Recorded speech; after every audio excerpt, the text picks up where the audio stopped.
This week, the Union has a new general-in-chief of the entire land forces, and McClellan still has a job somehow.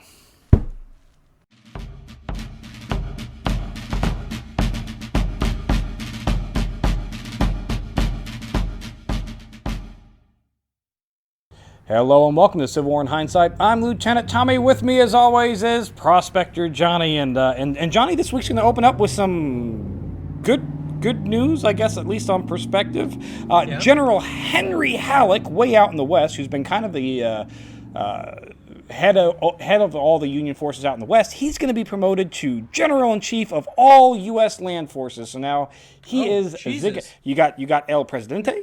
Now this is still east of the Mississippi, right? Where he is. This isn't because the way out west territory. Yeah, east of the we're still. All right, so the east of the Mississippi, but we're still like Tennessee, and now he is in charge of everybody. He's in charge. Can he fire McClellan? He can, in fact, I would assume, fire McClellan since he is now commander in chief of all.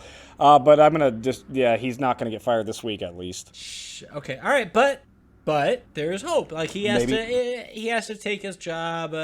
Take a look at what's going on, figure it out. He's got a week or so before he fires McClellan because it's going to take one look at his resume, right? Maybe, but see, here's the thing about Halleck. He is a successful commander in that he was over Grant when Grant did his whole campaign against the forts, right? And he became unconditional. Surrender Grant, he did that, and then immediately after Grant became unconditional surrender Grant, like Halleck was like, I don't like you, and then like try to get rid of Grant, and then Grant was like, nah, it's not gonna happen.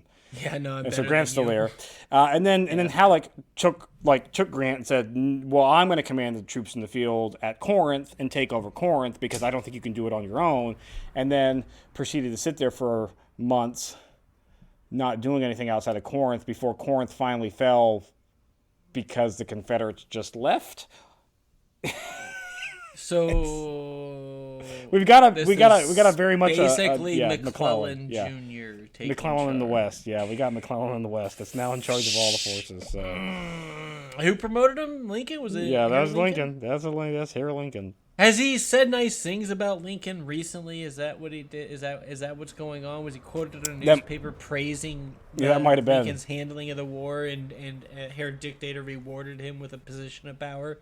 That might have been. Now, speaking of Herr Lincoln, the Congress and Lincoln are going to put into effect an act of a treaty with Great Britain to suppress the African slave trade. So now the U.S. is finally acknowledging Great Britain's many-year-old doctrine that says you can't transport slaves from Africa anymore. Now the United States is like, yep, we agree. We're accepting that. We're like, yes, that's no problem at all. We're going to accept that. Yep. And of course, this is going to have a larger impact on the South on account of. It has no. We haven't been legally importing slaves from Africa legally for a while. It still happens, but it's not been legal for a while. It's a paper doctrine. Yeah, it's just a paper. Yeah. So again, Herr Lincoln does nothing while trying to look like he is doing something. Yep. That's nice. Very much. So the slave trade in the United States now it's all just breeding and stuff. It's all breeding, and that's the way it's been for years. Is just breeding for a while now. Okay, so we've got homegrown, basically. Homegrown, made in America. That's nice. On the 12th, Morgan and his raiders are going to capture Lebanon, Kentucky, spreading fear in Cincinnati that he may be on his way towards Cincinnati, although I doubt it, because Cincinnati is a very large industrial city in the United States, which has a sizable presence of Union forces, so it's not like a band of rebels are going to... They're asking to get messed up, right? Like they're going to get messed up if they go to Cincinnati, but Cincinnati's afraid. They're like, what if they come here? And it's like, all right, well, let them. Shoot them! What do you mean? What if they come here? You do the pointy shooty thing and shooty bang bang. You fire the cannon. Do that stuff. Like, what do you mean? What do we do? On the 12th, though, Johnny, there are positive reports out of Nolens that under dictator Butler, military governor Butler, the city has never been cleaner. Probably because he's like the city itself, like cleanliness, like there's just not. Yeah, there's just not shit literal shit in the streets. Like, All right, so this is a little silver lining thing they got going on. I think it's They're mainly killing because he's themselves? confined everybody to their house and won't let them leave their house. House is probably more of the reason why there's not trash in the street. But Yeah, and no trash. Nobody can enjoy the cleanliness because if you'll get shot. But yes, small victories, Johnny. Small victories. yeah, there you go. It's super clean. Looks nice for the animals. On the 13th of July, Johnny, Nathan Bedford Force, another one of these Confederate cavalrymen, is going to capture Murfreesboro, Tennessee. And I've said captured a couple times here in regards to these raiders, like Morgan's Raiders. And what I mean by there is you get a band of Confederates, and it's a sizable band, 1,000 or 2,000 or so, several hundred at the very least, riding into a town that is relatively undefended, just, maybe a couple of police officers with pistols. Right. This is small town USA at this point. This is hundreds of people living in the town, right? They are riding behind the enemy lines, so to speak, behind Union front lines, and taking over cities. And by taking over, I mean like taking what they can from the city and then immediately moving on, because they don't actually have a military force that would be large enough to defend it. To occupy the major Union force. So they are land pirates. Yeah, they're land pirates. They're great, raping and pillaging and and stealing towns from the county treasury or whatever the hell they have. And yes, that's what they're doing. They are criminals. That's probably running around the country stealing from cities. Stealing from that are non-military too small sources, to be able to, defend themselves. Yes, defend themselves or do anything about it. Union forces are going to destroy a bridge over the Rapidan River in a skirmish at Rapidan Station, so that's some good news for us. And Lincoln and McClellan we got a bridge and we blew it up. Lincoln and McClellan are going to discuss how many men McClellan will actually need to take Richmond, which. Did Lincoln, he reply 10 billion before I feel comfortable doing anything? The ship passed, Lincoln. He's got to have enough. Lincoln, you are not doing your job anymore. It's time, bud. Yeah, time to impeach Lincoln. Yep. He is a detriment to our country at this point. At this point, he's not because get the right people in position, because right now this war should have been over. And all he's done is he's stripped a bunch of rights from the North. He's divided the country in half. I mean, granted, it wasn't his fault the country divided in half, but it's got to fall somewhere. He's not bringing it back together. He's not completely innocent there. He started making this another dictatorship monarchy thing where we can't say anything bad about the North. Our First Amendment rights are gone. Like, this is a disaster. What has he done? He's leaving people like McClellan in charge to do nothing, and now having conferences with him talking about, what should we do? I don't know. Maybe how many more men do you need? I've already given you 10-1 odds. Do you need 30-1, 40-1, 50-1? What do you need? I don't know. I'll bend over backwards for you. Get rid of him. He's the commander-in-chief in a time of crisis. We have to do something. Who's our vice president? It's Hannibal Hamlin, Johnny. Come on. Everybody knows old Hannibal. All right, you know what? Maybe he might not be better, so I guess he might not be better. General Pope on the 14th is going to move his new Union Army of Virginia between Washington and the Confederates to draw troops away from McClellan to open McClellan's path to Richmond. It's like, hey, Confederates are moving towards me now. Go ahead and take Richmond. It's open. It's free. It's right there. Just could you do something? But no, move right? There's no. Just didn't do nothing there. He just sat around. Now, Pope. This is the funniest thing that we have this week. Pope is going to rally his troops by saying, and I quote, "I have come to you from the west, where we have always seen the backs of our enemies." Which is a true statement, but you're taking claim for shit that Grant's doing. But okay, Pope, sure. No, but you know what? His armies, they all knew the same thing. It's just been the backs of enemies, so that's all they know. Same. That's all he's saying.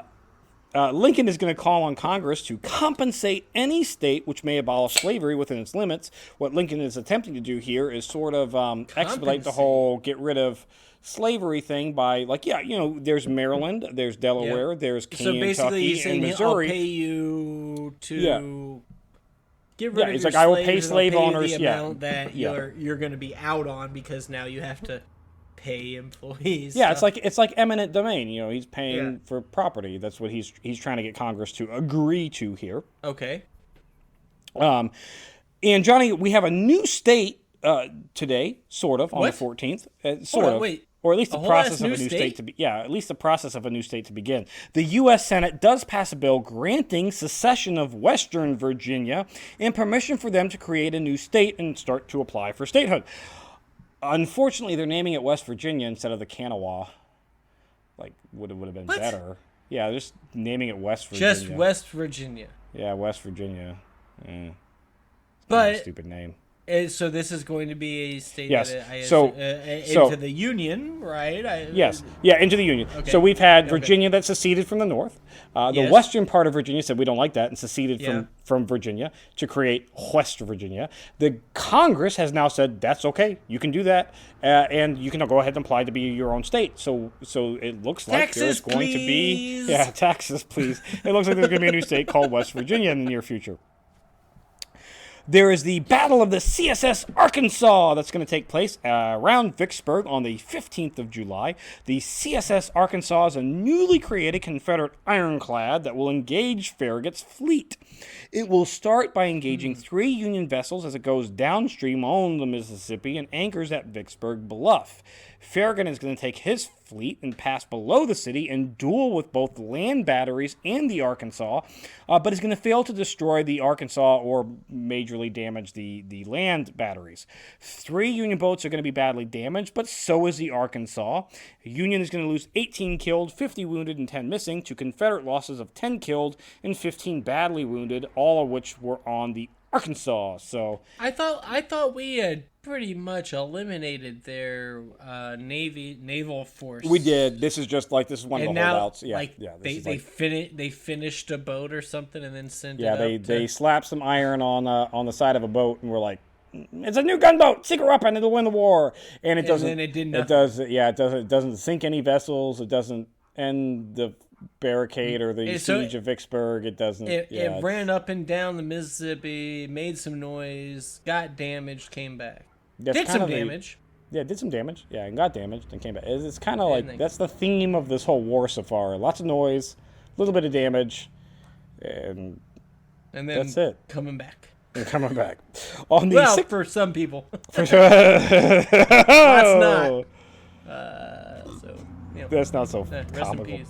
Whatever. On the 16th, Johnny, Confederate Commissioner John Slidell is going to meet with Napoleon III and request recognition of the Confederacy by the French government. And he's also going to request military aid in breaking the blockade in exchange for sweet, sweet cotton, Johnny. We'll give you cotton if you get your Navy involved in this war. And Napoleon III went, I don't think that's as good of a deal as you think that is. Yeah. Yeah, we've been doing fine without your cotton for a while. It's nice. Turns out that your whole African slave thing, there are apparently lots of people in Africa as a continent, and apparently Africa can also grow cotton, so we're not Hold up. super concerned because now we own Africa. It's kind of what England's Africa been can doing. grow cotton too? Yeah, it's kind of what England's been doing is they've just our Confederacy can't supply the cotton, or the South, the colonies can't supply the cotton anymore, so we'll just go to our other colonies in Africa. Yeah, that's kind of us. the benefit of having 100+ colonies around the world is You if look out a natural resource becomes less abundant or ceases to become available in an area. It also out doesn't another help that Napoleon III is a little occupied in Mexico, where he's only a couple months removed from getting his ass handed to him on May 5th. Yeah. By a bunch of peasant farmers. Mexican farmers. Yeah. He kind of got wrecked by a bunch of just solid. So he's not really boys down in much of a position to do much there. He's still got to deal with Mexico. So I don't foresee France. You don't think he's going to be like, I'll suddenly recognize your country here. It also doesn't help that the only large ethnic French part of the United States, which was Nolans, is now firmly in the grasp and cleaner than ever by General Butler. That's right. General Grant is going to assume command of the Army of Mississippi and the Department of West Tennessee as Halleck takes his role over as commander of all U.S. land forces. So basically, Halleck gets promoted, Grant gets promoted into Halleck's old spot. So now Grant has free range over basically all the troops in that That's good. I like Mississippi Grant. area. I do. I like Grant too. I like so Grant we'll see what he's been solid. He's been solid. We'll see what he does. Congress is also going to forbid to have any financial, like any member of Congress is going to be forbidden to have any financial interest in public contracts, especially public contracts that are related to war efforts. So, as such, the first senator is going to step forward, a William H. Aspinwall of New York, and he's going to give the War Department a check for $25,290.60 for his share of profits in some arms contracts that he helped negotiate. So he's doing the right thing and saying, all right. So hold up, we had people in the government who were making money by deciding which arms contract, arms dealer to go with to create a contract. These dealers were paying, and so we don't have the best or most appropriate or whatever guns for our military here. We have the ones that the manufacturers paid the congressman the most money from. Johnny, I, as a member of the Ordnance Department of these United States, can assure you that I have thoroughly tested every weapon that has come across my desk. And but tell me which weapons only are coming the best across ones your get desk? in. Only the best ones get in. Yeah, the best ones are the ones you're receiving, Tommy. Yeah, you're higher ups. You are now. The decisions about which ones to test are above your pay grade. Now, to be fair, Johnny, why are we offering lowest bidding or highest bribing contracts for the military? You're missing the key point here, Johnny. That we've now made that illegal, and that we have had a senator step up and donate a check for $25,000. So we to only the War had one Department. senator who was doing this wrong, and he already paid his dues that were definitely fair and the amount that he received. Yes. That's great then. Okay, problem solved. Problem solved. I'm not worried anymore. Yeah, don't be. And Johnny, this week is going to come to the end on the 17th of July with Lincoln signing the Second Confiscation Act. This act essentially will free all slaves. Like that. Hold What's on, that mean? this is good. It's going to free all slaves who are owned. Who are owned. You do like that. We were trying to free the slaves. Right? He's going to free all slaves that are owned by. Confiscation Act made me worry. I thought maybe he was taking everybody's wives. Oh, you don't like that? No. Okay, I get. I misheard. I misheard. Just the name of it. It's going to free all slaves who are owned by anyone taking up arms against the Union. This, of course, will only go into effect when the Union controls that area. So basically, if you have a slave owner who's taken up arms against the Union, and the Union has now taken over Tennessee, they took over Murfreesboro, Tennessee, and they find out that slave owner John Dillingham had taken up arms against the North, he can take all those slaves and free them. They're now free, all of his slaves, because they're owned by somebody who is a traitor to the Union. So that's okay. Okay. It doesn't, however, free slaves and anybody who doesn't actually take up arms. Or if they don't take up arms, they have to literally. Yeah, they actually have to be. Arms. They have to be in rebellion against. Which everybody knows, rich slave owners were first on the line. First on the line, First come up and fight in this war. Like, all of these plantation owners with their 200 acres. Yeah, it also slaves were. No, I'm gonna go fight for this country. Yeah, it also calls for the confiscation of other property from rebels.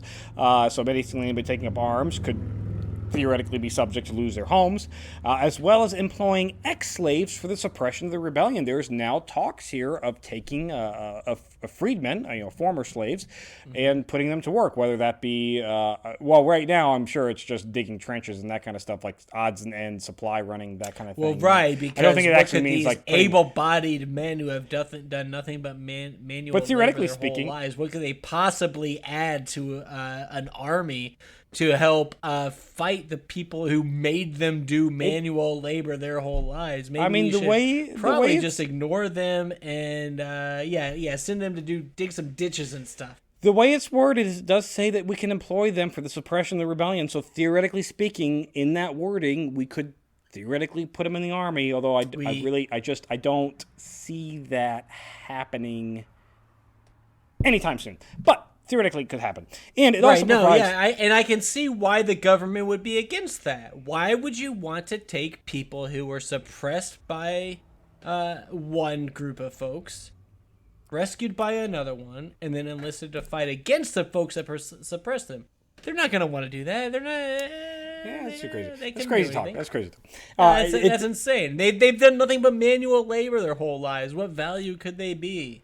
My favorite part of this whole act here, Johnny, is it also provides for colonization, and I quote here, I'm quoting from this act, in some tropical country beyond the limits of the United States, of such persons of the African race made free by the provisions of this act as may be willing to immigrate. So basically, it is going to set up a colony somewhere there where we don't control or have access to let anybody go. Like if we free a slave and he wants to go somewhere else, we'll be like, okay, you can go somewhere. We're building We're just shipping a freed slave island? A free nation? Slave islands nation somewhere in some in the tropical middle, which we don't own, which we don't. It specifically says that we don't have control over our own, so that'll be interesting. Maybe I don't know. Hear me out. Maybe just give them some jobs or land around here. Nevada. Oh yeah, you just give them Nevada. Any of the territories? We got territories. Just give them. We have so many territories. Also, I'm pretty sure most of this country is not open populated. Land. Yeah, it's very open landy right now. It's a big ass country, Tommy. Let's just start divvying it up. And finally, Johnny, the last little point I have here on this article and of this week is that it gives Lincoln the power to pardon anyone he wants. So... Oh, but he loves that, doesn't he? I guarantee you he does, and we'll see. Ultimate power! I can pardon whoever. We'll see. We'll see how he uses that in the weeks to come. That's it for this week in Civil War in Hindsight. If you enjoy Civil War in Hindsight, check out Historic Hindsight. We talk about all kinds of fun things, like how there's a secret government cheese bunker and how Adams and Jefferson loved each other, hated each other, loved each other, hated each other, wrote 158 letters to each other, profusing how they thought the other one was just the best president ever.